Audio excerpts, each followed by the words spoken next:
Okay, so we're at 4 o'clock, so let's get started. It's great to see everyone here today. I'm your Provost, Carl Lejwe, and I want to welcome everyone to the third event in our Provost Distinguished Speaker Series for the academic year. This series is an annual event where we invite our recently appointed Board of Trustees, distinguished professors, and endowed chairs to share their scholarship with us. We're really pleased to share this opportunity to bring our community together, especially in a time like this, in appreciation and celebration of the exceptional work we do here at UConn. I would be remiss not to acknowledge the work it has taken to arrange this series, which has been managed primarily by Amanda Pitts in our office in partnership with Vice Provost Michael Bradford. And we really appreciate all the hard work that they've done. I want to thank Board of Trustees Professor Pamir Alpay for sharing his scholarship with us today. We've asked Engineering Dean Kazım Kazarunian to introduce Professor Alpay in his talk, The Iron Man Approach, Accelerating Materials Development Using Atomistic Models. But first, we have a special feature. Our three newest Board of Trustees distinguished professors were named in the midst of the pandemic, which made it incredibly hard to honor them in the ways that we've done in the past. So just like we've learned from all of you in the way you've adjusted and been creative and thoughtful in a really challenging time, we tried to do our best to do that as well and change course, but still ensure that we recognize them in the way they deserve. So I hope you enjoy this video recognizing each of our Board of Trustees distinguished professors.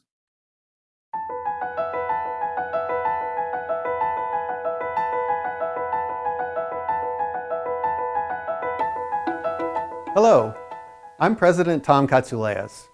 It's my pleasure to welcome you to our presentation today. Outstanding faculty members are the heart and soul of a great university. This truth has become even more apparent to us during the last year, when faculty members were called upon to improvise and adapt to challenges they could have never expected. Our reputation for excellence as a university is first and foremost because of their hard work in the lab or the classroom, or as we know now, the video call. Teaching the rising generation of engaged citizens or making research advances, it's all in a day's work for UConn's faculty. And while they do not do this work in pursuit of acclaim or accolades, it's critical that we as an institution pause to recognize exceptional talent and success. That's why it's such a privilege today to confer the university's highest honor on these exceptionally talented members of our faculty. Their scholarship and dedication serve as examples to their colleagues and as inspirations to their students, and even inspirations to us as administrators. They are renowned for their contributions to their fields and for the breadth of their scholarly interests. They have also distinguished themselves for their leadership here on campus and for their dedication to the university at a time of tremendous challenge. We're fortunate that they call UConn home. And to introduce those scholars, it's my pleasure to welcome Provost Carl Lejwe. The first of this year's honorees is Dr. Michael White. Dr. White is Department Chair and Professor of Pharmacy Practice. Professor White has been the director of one of only 13 evidence-based practice centers designated by the Federal Agency for Healthcare Research and Quality. He is a national authority on the prevention of post-cardiothoracic surgery complications and determining the safety and effectiveness of both medications and dietary supplements. His work has strongly influenced national coverage decisions and clinical practice guidelines. He has published over 350 peer-reviewed publications with almost 12,000 citations, and he has delivered countless presentations before professional groups around the world. His op-eds stemming from his research have over 700,000 views, and his research has been covered by national media, including the NBC Nightly News, Good Morning America, the New York Times, the Washington Post, the Today Show, and the Dr. Oz Show. He has also received numerous national awards for his research. Dr. White is an accomplished teacher. He has received several awards at UConn that recognize his teaching, and he has mentored 29 postdoctoral fellows, 3 visiting scholars, and 15 students who graduated with honors or distinction. Professor White has a long history of public engagement and service to the University of Connecticut. He received the Provost Award for Public Engagement in 2010 for his work with major media and underserved populations. Congratulations, Dr. White. Professor White, Yes. we have a special delivery for you. Oh, hi. It's my pleasure to see you. How are you, Professor? Good, very good. Great.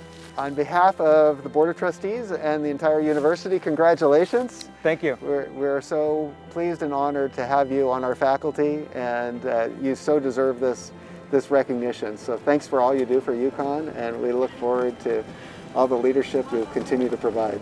Dr. White is a visionary and tireless advocate for healthcare, who has absolutely influenced the role of pharmacists play in our nation's healthcare system through his research, collaborative models, and ongoing engagement in media. Dr. White has become one of the nation's most visible, productive, and resourced clinical pharmacy research scholars in the nation, and in turn has given the University of Connecticut and our school an invaluable role in the national conversation on healthcare. So congratulations, Dr. Michael White.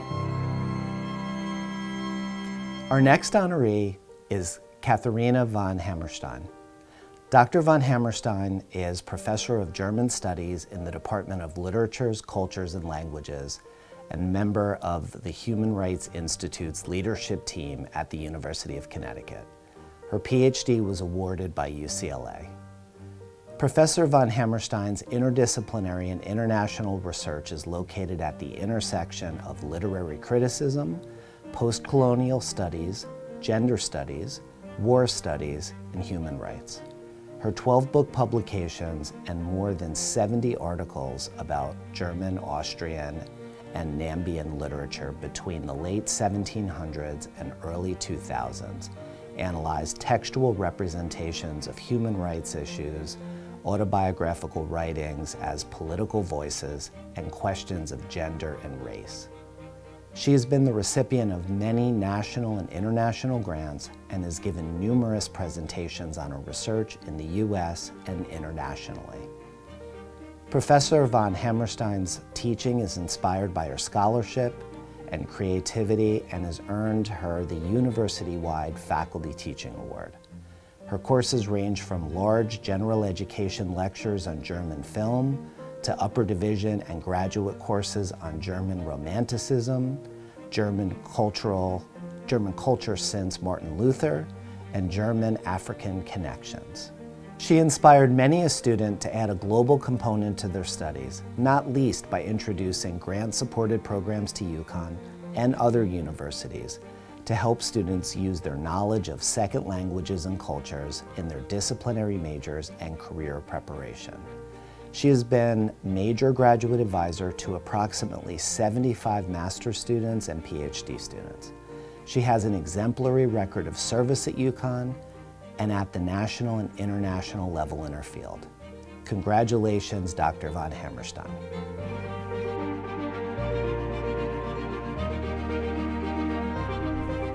How are you? This is so nice. Congratulations, and I am so honored. I'm so honored by the award, and I'm so honored by you coming by.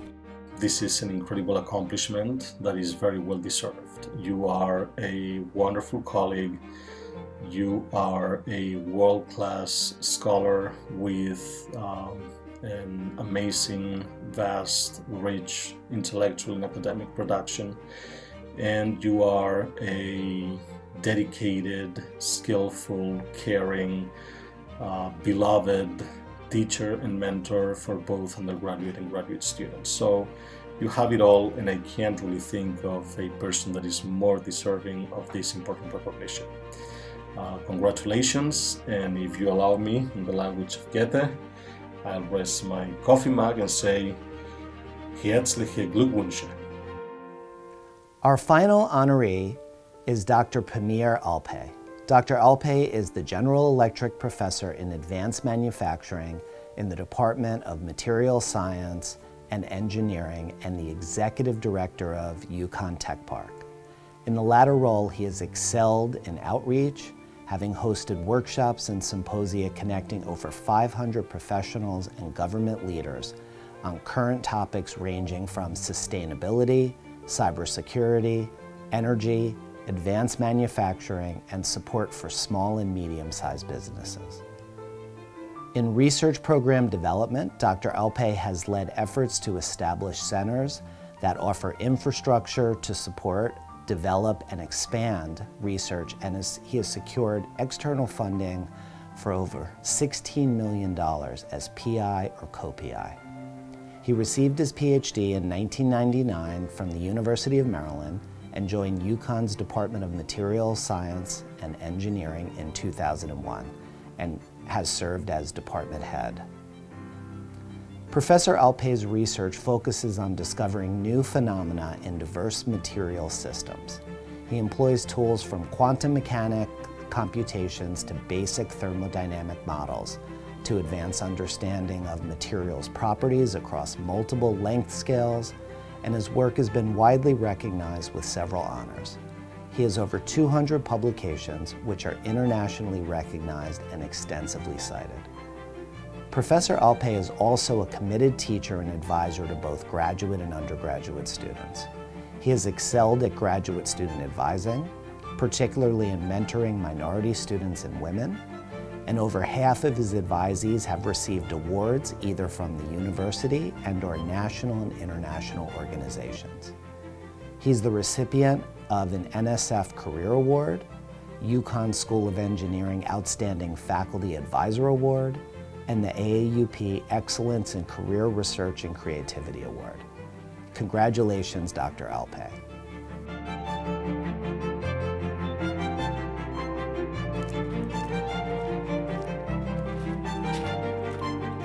Surprise!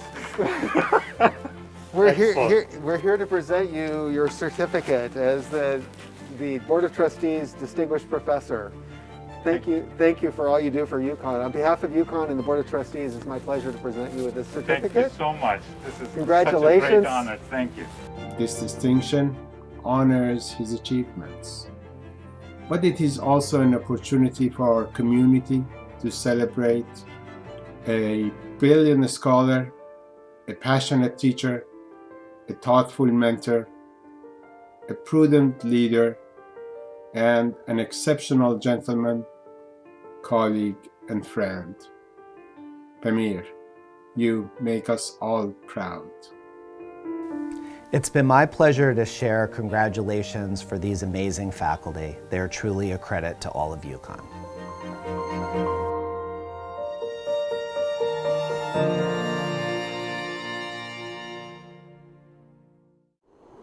So if I had realized I was going to have to watch myself read off a teleprompter for 10 minutes, I would have had a few Jägermeister shots, but unfortunately I didn't plan ahead. So I hope you enjoyed the video. It was really great to take time to do all three of those. And I hope you also noticed my extensive balloon holding skills, which I'll be utilizing in lots of other ways.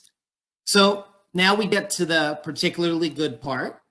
And, you know, as I said, those surprise visits were really fun. It was a real honor to recognize our outstanding UConn professors in new ways, fitting with our pandemic times that were safe, but also showed how much we care. And so in a second, I'm going to turn it over to Dean Kazarunian to introduce one of our new BOT distinguished professors, Pamir Alpay. But I did want to just take a second and talk a little bit about Kazem.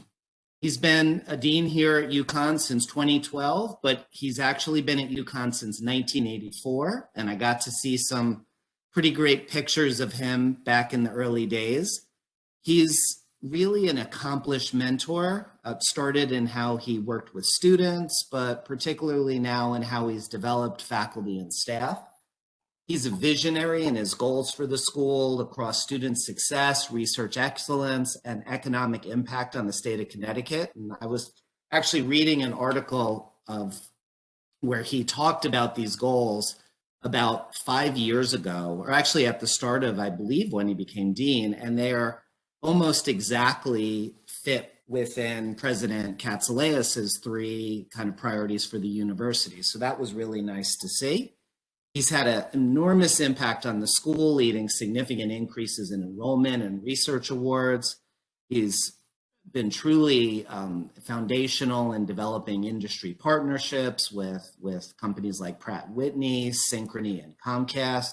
He's an advocate for human rights, and he's helped the school make great strides in gender parity. He's particularly passionate about music, and in reading about his early background, we almost lost him to music. So I'm glad he's passionate about it, but he chose engineering as his career. And he's one of the most thoughtful, humble people I've ever met. He's described himself as an accidental dean, but as I turn it over to him, I'll just describe him as a great dean. Thank you so much, Carl, and thank you so much for that kind introduction. I was not expecting that. I would have at least put ties on if I was given a heads up on this, but thank you so much. You're very kind. I think that every achievement that you see in the School of Engineering is the hard work of the faculty and the staff in the school. And I'm just humbled and lucky to be with them at this time. But thank you very much for the opportunity to introduce my colleague and friend, Dr. Pamir Alpay. In his introduction, I will repeat some of the points that you mentioned because they're really worth repeating. Dr. Alpay arrived at UConn in 2001 after receiving his PhD in Materials Science and Engineering from University of Maryland. Over the past 20 years, he has been one of our most prolific researchers and leaders, having brought in, as you mentioned, tens of millions of dollars in grants, published over 180 peer-reviewed journal publications and conference proceedings, led our Materials Science and Engineering department and UConn Tech Park, and finally has served as our Associate Dean for Research and Industrial Partnerships since last year, leading several major initiatives and relationships with industry. His knowledge on smart functional materials, material modeling, and metallurgy is unmatched. And it's always a pleasure listening to his lectures on that research. So please join me in welcoming an amazing researcher, a creative engineer, a visionary leader, a passionate mentor and teacher, a skilled guitar player, and you have to really listen to his guitar playing, and he has multiple of them, and above all, an amazing colleague and friend, General Electric Professor of Advanced Manufacturing, Dr. Pamir Alpay. Thanks so much. Thank you. Provost Lejoy, Dean Kazarunian, I'm rarely at a loss for words. I am now. So thank you so much. This is a great honor. It's a great honor to be recognized with the Board of Trustees Distinguished Professorship, along with Michael, along with Katharina. It's a great honor, and I'm grateful. Thank you so much, Provost Lejoy. Thank you for stopping by with that gift bag and the beautiful medal. That was one of the great days, actually. So thank you. Today, I'd like to tell you a little bit about the research, kind of research that has driven me and my group in the last 15, 20 years or so. And I thought the movie Iron Man that came out in 2008 would serve as a good example. This is the better Iron Man movie, right? It's not Iron Man 2, it's not Iron Man 3, where you don't actually see Iron Man towards the end. But this shows you some of his development. And for those of you who haven't watched that movie or its sequel, Iron Man 2, I'm going to highlight a couple of scenes from that movie, from both movies, that actually describe modern material science quite well, right? This is where we want to be in terms of the technical capabilities for the development of new materials for novel applications. The story is like this. Tony Stark, played by Robert Downey Jr. He's a entrepreneur. He is a tech guru, and he deals in arms. In one of those deals, when the deal goes wrong, he finds himself in a cave after an explosion. There's shrapnel leading to his heart, and he has to try to get that thing out of there, at least hold its motion as it moves towards his heart. And he has to get out of that cave by developing an Iron Man suit, essentially, that will withstand the impact of bullets and whatnot. So these are two significant materials challenges, and there are two scenes, one in Iron Man 2, and the other one in Iron Man 2, where he starts, gives us a glimpse into his thinking, into essentially a modern materials scientist thinking, right? The two materials problems that he's dealing with is, one is, finding a super strong magnet that would keep that shrapnel from his heart, right? And the other one is, making a very, very strong suit that is light, but is, but can do a lot of things in terms of stopping things, and also has a lot of functionalities. Hollywood blockbusters rarely get things right, but this is something that they have gotten really right. And in fact, in 2011, this kind of an approach was the basis for the Materials Genome Initiative, pitched at that time by the White House, and has taken hold in anything that the NSF does or the DoD agency. So this is materials by design concept, where you use computational tools. In this case, Tony Stark uses the artificial intelligence called Jarvis. He interacts with Jarvis in designing a new material. And I particularly like the scene because he picks cerium, which will come in handy in just a bit, because he played with cerium as well as an add-on to aluminum alloys. So these are the possibilities. This is what nature has given us. Nature has given us all these kind of elements, and what we can do is build combinations of these and come up with new materials, new ceramics, new polymers, new alloys, but these are our building blocks. So when Tony Stark looks at his screen, he picks this, he picks that, he picks gold and titanium for his suit, which actually don't make much sense, but I'm not going to argue with a fictional character on a TV show.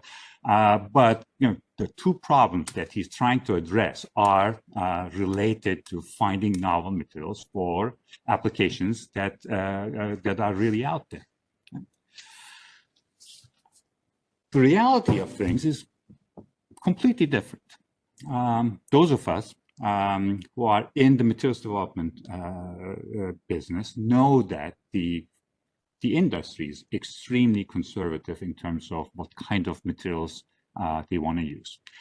A great example, this is from my colleague Rainer Hebert. And Inconel 718 is nickel, iron, chromium, and has a little bit of everything, little bit of everything from the 3D transition metal series from the periodic table. It was developed in the 40s for steam power plant applications, realizing that this is probably the environment where where jet engines also operate. It's been adapted to jet engines. All modern aircraft have some sort of an Inconel superalloy in it, in its turbine blades, essentially. It wasn't designed for it, it has been adapted for it. But since then, people like to use Inconel 718. This is 80 years of history on this particular material, and it's developed by intuition and experimentation, by sprinkling in a little bit of vanadium, by putting in a little bit of cobalt. We ended up with this particular composition and its derivative that's been used in the aerospace sector for the last 60, 70, 80 years. The fuselage, the materials that are used for the fuselage are no different. So when you look at the requirements, it has to be lightweight, it has to be strong, and you immediately end up with looking into aluminum alloys. You put a little bit of zinc in it, you put a little bit of magnesium in it, sprinkle a little bit of copper, you end up with the 2000, 6000, or 7000 series of aluminum alloys that were, again, developed around the same period. Between, again, in the 30s up until the 50s. These are the alloys that are being used currently in F-35 fighter planes. So if we come up with, if you think about, what needs to be done if you for a new materials that's going to be used in a brand new environment, in a brand new application. You sit down, you identify the need for the materials. These are the criteria that are coming in. In the previous case, it was low weight, high strength. That was the aluminum fuselage example, but similar examples exist for anything, for any industrial application, right? You look at the required properties.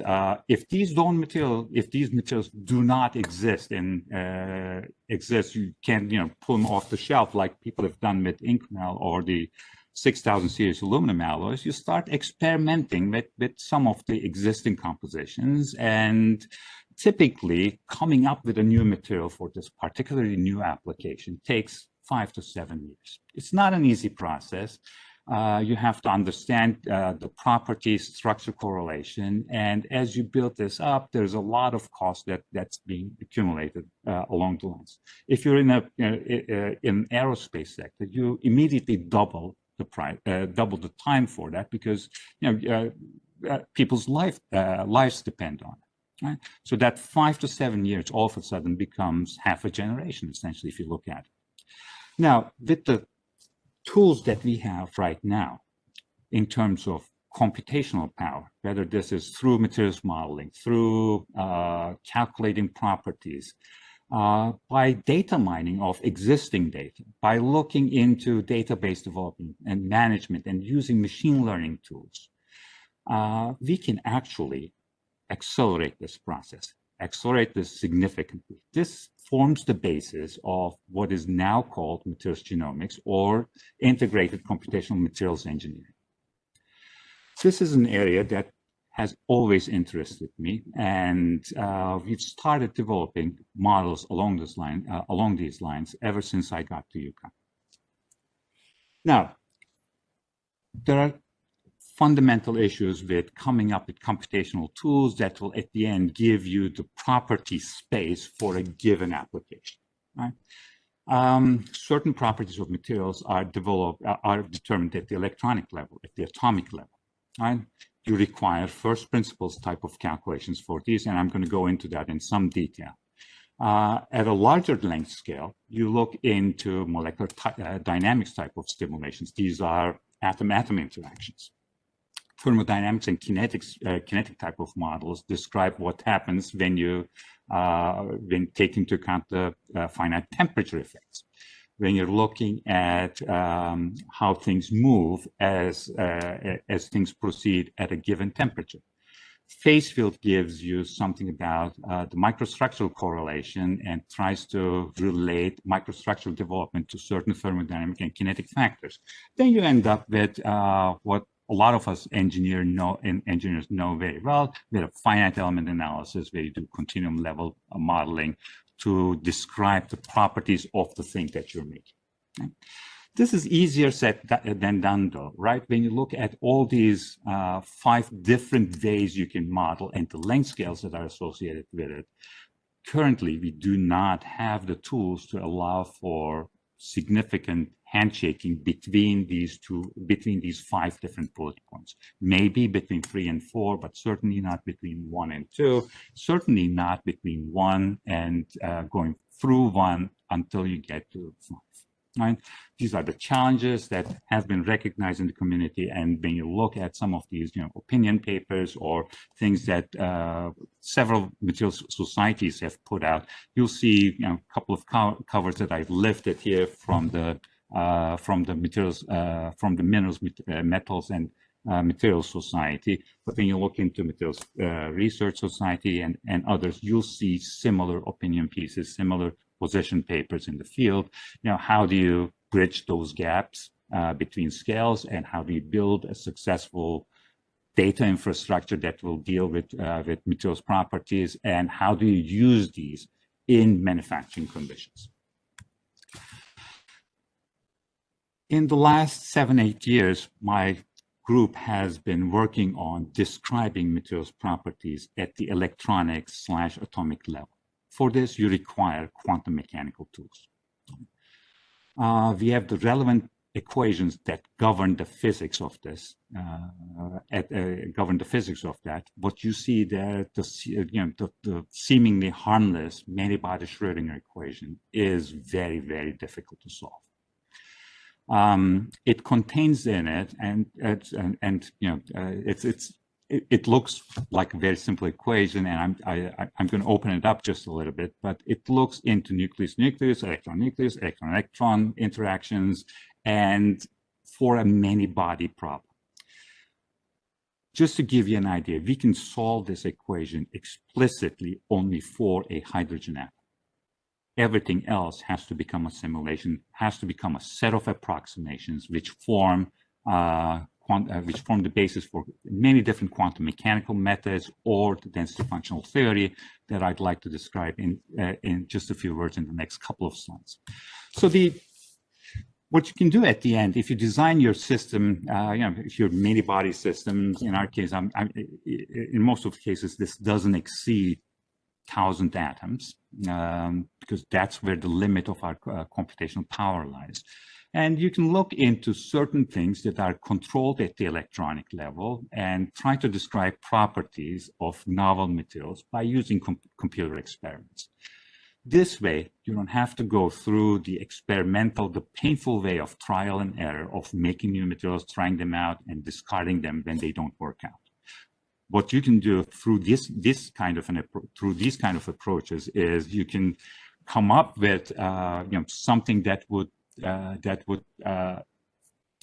work on paper, and then work with experimental colleagues to reduce the time for experimentation, reduce the time for trial and error. And this is the mode that my group and I have been working on for quite some time.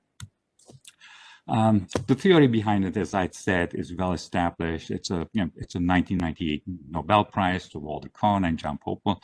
And again, we know how to solve this equation. We don't know how we can solve this for a many-body problem because we lack correct functionals to describe electron-electron interactions. And what you can do is you can come up with certain approximations, and this is essentially density functional theory in a nutshell. You start putting in approximations for the electron charge density. And you're looking into, typical problem looks like this, really. You set up a supercell consisting of, say, 500 atoms. You assign the positions, you assign charges, knowing certain things from experimental work. And then you start optimizing these interactions by letting the position and the charge come to an equilibrium. And the way you describe that electron interaction, the exchange correlation function, determines how accurate you can get with this at the expense of computational time. Right? Typically, there has to be a balance that gives you reasonable results in a reasonable amount of time, and this is basically what's now called the Purdue's ladder of accuracy. Now, I'm going to show you. I'm going to show you in the next 10 minutes or so the applications of this in aerospace and in fundamental metallurgy. A lot of this is inspired by working with collaborators at Pratt & Whitney, at Collins Aerospace, and with experimental experts such as Rainer Hebert, Mark Indow, and others in the School of Engineering and in the physics department. One of the things that we wanted to explore, and this is a problem that has been identified as an issue in titanium, right? Titanium is a simple metal lattice. It's hexagonal closed back, and you can think of certain point defects that you can that you may find in titanium. Right? There could be a titanium atom that's missing. There could be several different dopants or impurities that can take different places. And this diagram describes that. You see potential sites for interstitials, substitutional atoms, where vacancies are. And understanding this is really, really important, because I'm just taking two examples. Parts per million of oxygen and nitrogen can affect the strength of titanium parts significantly. Titanium is being considered in a 3D printing environment. That's what our Pratt & Whitney Additive Manufacturing Innovation Center does at UConn Tech Park, right? If titanium forms at the surface, if titanium oxide forms at the surface of these titanium powders, as it melts and gets incorporated into the 3D printed structure, what kind of properties can we expect? How do we keep our, how should we keep our build chambers, right? Should we just pump out the oxygen? Should we do something else, right? So understanding where these elements would go in a titanium lattice would be the first fundamental step to address this kind of a problem that has practical implications. This is what our grad students and our postdocs, Sanjeev Nayak and Kane Hung, did. And this is a study that took us easily 6-8 months or so. But now we know exactly where all these atoms would go in a titanium lattice. And we can describe their positions, and also we can describe the energetics of these. This was the first step in then analyzing actually how a titanium surface would interact with oxygen, nitrogen, or hydrogen in the environment. This is again a fairly lengthy study that was led by Sanjay Bala and guided by Rainer Hebert, where we looked into this specific problem. The importance is if you have hydrogen, nitrogen, and oxygen in an environment where you do metal 3D printing, that's what's on the left of this, the schematic. You have these atomized powders that you're heating up with a laser beam or an electron beam, and as they get incorporated into that melt pool, what if they have titanium oxide at the surface or titanium nitride at the surface? How would this affect the melt behavior? How would this actually affect the powder storage, the recycling, and the environment in which this 3D printer operates? As I mentioned to you, we work with supercells. These are representative models. Okay? These are representative models. This is something that Sanjay Bala built, and we actually let this titanium supercell react with oxygen and hydrogen and nitrogen in the environment, and looked at how these elements would be accommodated at the surface or in the interior of a titanium superlattice. Again, a painstaking process that shows us at the end, depending on the partial pressures of oxygen or nitrogen or hydrogen in the environment and the temperature, we can tell you exactly how that surface would look like. In the case of oxygen and hydrogen, we now know that oxygen and hydrogen form passivating layers on titanium. They do not proceed into the interior of the of titanium, and nitrogen does the exact opposite. It finds its way into the titanium lattice.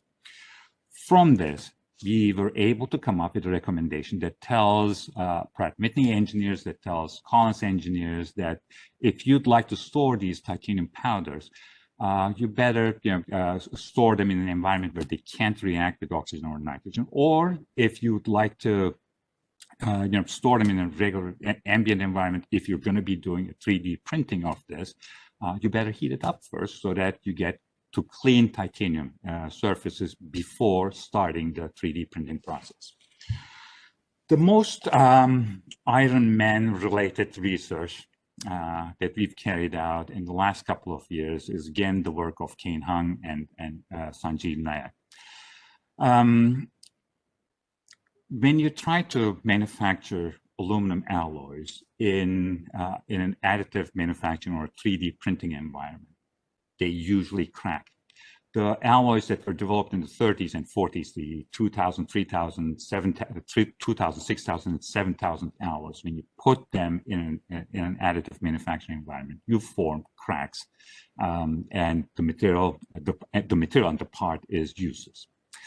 So we started thinking about how would an aluminum alloy that lends itself to 3D printing look like. And with this, we have collaborated significantly with people from Pratt & Whitney and Collins who had significant experience on these materials and their alloys. This is again a supercell, and here we truly recognize that we have a lot of elements to work with, and we started putting in these blue atoms, which could be any one of these 82 elements. We're not looking into exploring the entire periodic table because we really don't want to put in gold or platinum or silver into it. We really don't want to put in any rare earths. We don't want to put in anything that's radioactive. So we're limited to around 82 elements, most of which are transitional metals that are at the middle section of the periodic table. We coupled this with what we know in terms of the solubility of these elements in aluminum. So this combined approach led us to determine that cerium and cobalt, that's the cerium that Tony Stark was experimenting with, would be good additions to aluminum that would give us the right amount of strength that is similar to what you would expect in a 7000 or 6000 series alloy, but without a second phase coming out, it would generate solid solution strengthening, which we hope would not create solidification cracking problems. Experimental work led by theory was carried out by Kane. He made these alloys using an arc melter, and to simulate the 3D printing process, he laser glazed certain sections. That's what you see on the left-hand side. That's the center section where it looks like the single-phase region, where it shows that both cobalt and cerium have been integrated into the aluminum lattice and they do not form secondary phases. We worked with our colleague Soku Lee in material science and engineering. Through his capabilities, we carried out localized mechanical measurements. These show that in this glazed region, you get hardnesses that are similar and in most cases exceeding 6000 series aluminum alloys, which is the gold standard for fuselages used in the aircraft industry. So this gave us a lot of hope. Right? We are working on this. So we've identified descriptors, the lattice strain, the solubility. We've provided the theoretical guidance, we carried out the experimental work using some of the most sophisticated instruments that we have at Tech Park. This is our brand new metal 3D printer that allows us to customize the powder that we use. We've identified new alloys, and we're in the process of procuring these powders to actually do the 3D printing, which may sound easy, but it's not, as my colleague Rainer Hebert would tell you. So there are similar efforts that my group has engaged in the last years. We're not just doing metallurgy, we're looking into developing novel catalysts, oxide heterostructures, metal organic frameworks. We're looking into topological insulators for the next generation of computational tools.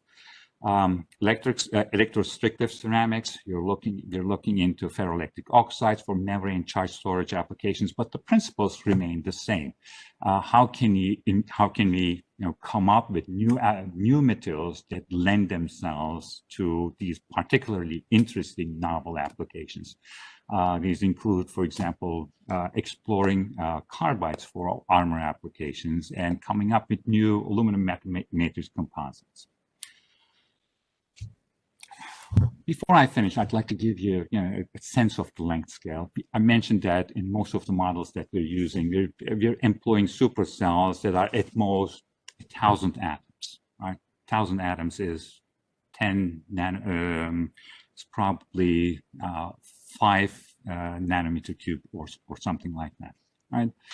So 10,000 atoms, this would get us into the quantum realm, nanoscale type of applications. And I'm going to borrow another, Marvel character, the Ant-Man.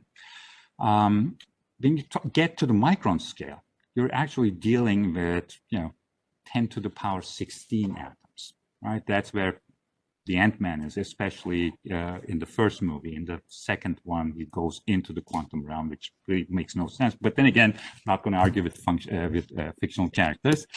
So a micron or so is the diameter of hair. Real-life applications, like in this case, the car, this is where Ant-Man would reside. Right? We're talking about 10,000 billion atoms. Right? Going from 1,000 atoms that we can model using quantum mechanical tools to an application where you use them is a stretch. And it requires carefully developed descriptors to describe actual properties at those levels. And this is something that the materials community, along with solid state chemistry and condensed matter physics communities, is trying to address. Right. So, as a summary, right, I hope I showed that carefully constructed computational models can guide experimental work and help us in the acceleration of the materials development process for novel applications. As I mentioned before, that this is what we now call materials genomics, that combines these multiple theoretical tools and then takes into account data mining and machine learning to further guide experimental work. Now, in the last 20 years since I've arrived at UConn, I've had the opportunity to work with several colleagues, both in School of Engineering, in my home department, in the School of Engineering, in physics and in chemistry. And I've had the opportunity to learn from them and work with them to explore new things. So I'd like to thank all of them. These are outstanding faculty who are at the top of their game. I really appreciate working with them significantly. I also had the pleasure, I had the privilege of working with several brilliant grad students, master's students, PhD students, and postdocs. And through them, I learned, and I do hope that I was a good mentor and advisor to them. But this has been a blast for me, and I enjoyed every moment of it. So before I finish it, I also would like to thank my family. They're simply amazing. This is from the times. This is my wife Nestle and our son Atta. This is from the times where we could travel. Thank you so much for your support throughout the years, and I love you. Thank you so much. And with this, I'd like to finish and take any questions you may have. Wow, Pamir, that was absolutely amazing. I'm a playwright, so that mathematical computation that you talked about, the many bodies, Schroeder equation, you said it wasn't dangerous. Just let me tell you, that's dangerous. That's very dangerous. Yeah. First of all, is the fact that there are no numbers in that equation. That makes it very, very, very dangerous. But thank you so much for that. I'm just going to get the conversation started. I do have a couple of questions really on the kind of practical application side, because there's a lot of heavy information in there, but I'm sure that we have some folks here who really, have some serious questions, to gain some understanding on. I was listening deeply and thinking about practical applications, for a lot of this particular information. And I noticed the aerospace industry was mentioned, a number of times. And I have a question about, just the strength of titanium and what are the practical issues, and the dangers basically around that. But you said something about there's something that drives a conservative that maybe the aerospace industry and some other industries have been really kind of conservative about, you know, the metal qualities that they're using. And and some have been around for 80s, that using the same, you know, combinations for over 80 years, 60 years. What drives that conservatism? Is it simply that folks are, you know, don't want to change up from what is working? And if something better works, how does that change the industry? I'm just wondering about that level of conservatism. Yeah. That's a very good question, Mike. I mentioned conservatism and the aerospace sector together. It's not fair to the aerospace sector. The semiconductor industry is as conservative. Okay? When you think about what we use in our gadgets, right? Every day, you constantly are reminded of the developments that are being implemented into semiconductor devices, whether these are cell phones, whether these are, you know, computers, all the new gizmos that we have. The underlying theme behind the materials development approach in the semiconductor industry, that it has to fit silicon. It has to be silicon-based, which does not allow you to go into more novel materials that would give you a lot more. Right? It will allow you to store more. It will allow you to charge more, and what have you. Right? This is the fact. This is due to the fact that, you know, one of the things that you know certain materials have worked under certain circumstances, and you'd like to actually duplicate those circumstances for brand new materials, right? In certain cases, it works. In the case of, you know, turbine blades, it worked. But think about, you know, manned or unmanned missions to Mars. Right? How would you adapt something that is, you know, used in flight on Earth to something that's going to withstand the you know, lack of atmosphere and the cold and space, right?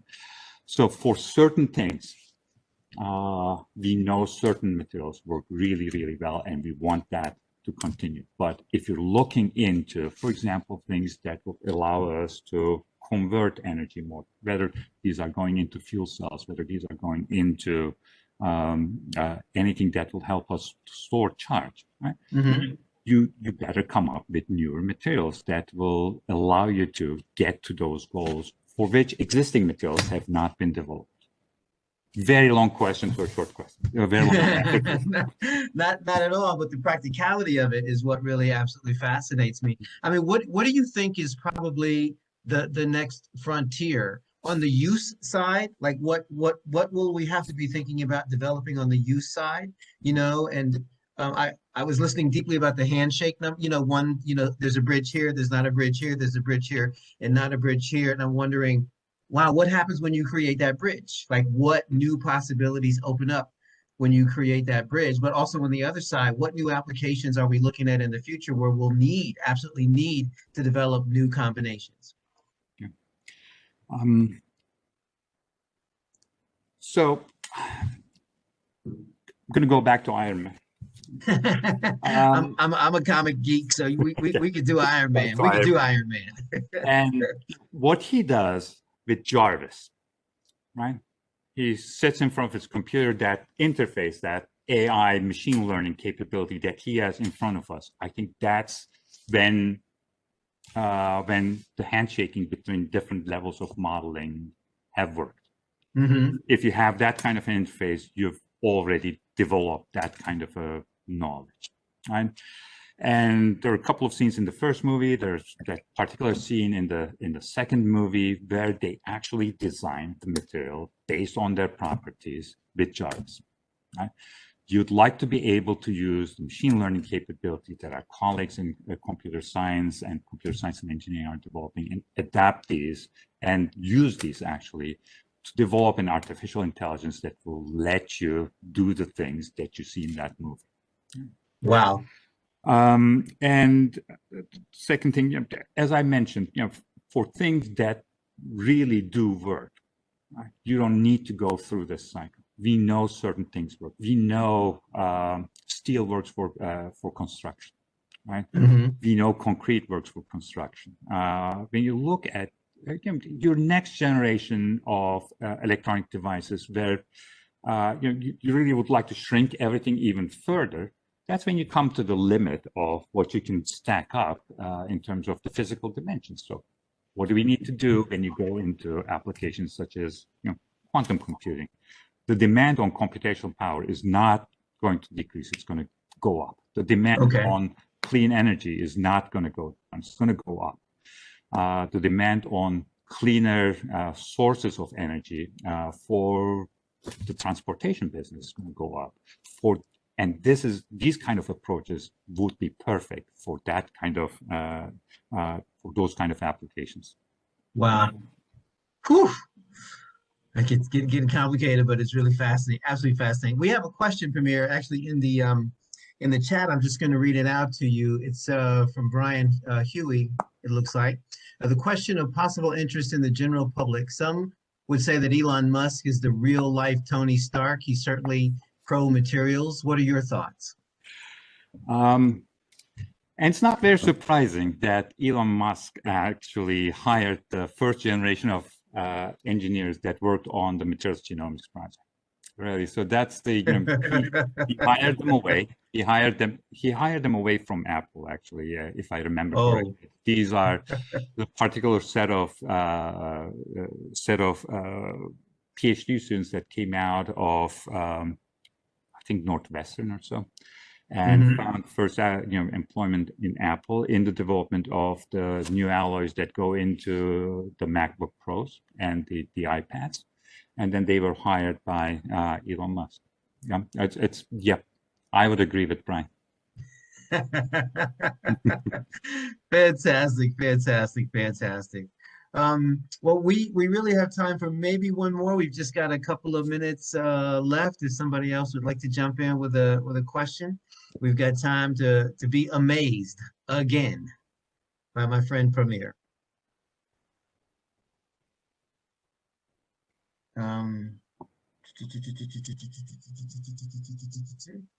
Well, if there's no question, then my question is, well, I'm just jumping to Star Trek, Pamir, since we're out there. And what is the new frontier? What is the next frontier? What's the next challenge for you?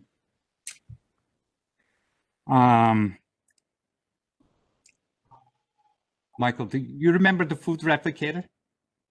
Yes. That's the future. That's the future. You build an infinite reservoir and then you print things out. That's actually the future of 3D printing. You have an infinite reservoir of these building blocks. And from that, if you give if you describe it, whether through a recipe or through shape and functionality, you make it. I think that's where it's going. It's quite exciting, and and that tells you a little bit about how I spend a lot of my spare time. But I think one of the most amazing concepts that was in the Star Trek Next Generation was the replicator. You know what? Do not call me, Pamir, and tell me when you figure that out. I don't want to know. My head is exploding right now at the thought of it. All right? Absolutely. So don't call me and tell me what. I'm teasing. Call me. Tell me. I want to come over there and geek out on that. All right. You know what? Thank you so much for today. Congratulations on the Board of Trustees Distinguished Professor Award. It is so well deserved. I appreciate this conversation today. We had a great audience. There's a lot of folks here, because they appreciate you and your work. And so thank you so much. And everybody who came in today to be a part of this celebration, because it's really a celebration. We so appreciate having you here. And, everybody have a great night. And this was better than that espresso, Pamir, but I'm still coming. Absolutely. Looking forward to it, Michael. Yep. All right, my friend. Listen, everybody, have a great night. We'll see you soon. Take care. And thanks again. All right. Thank you.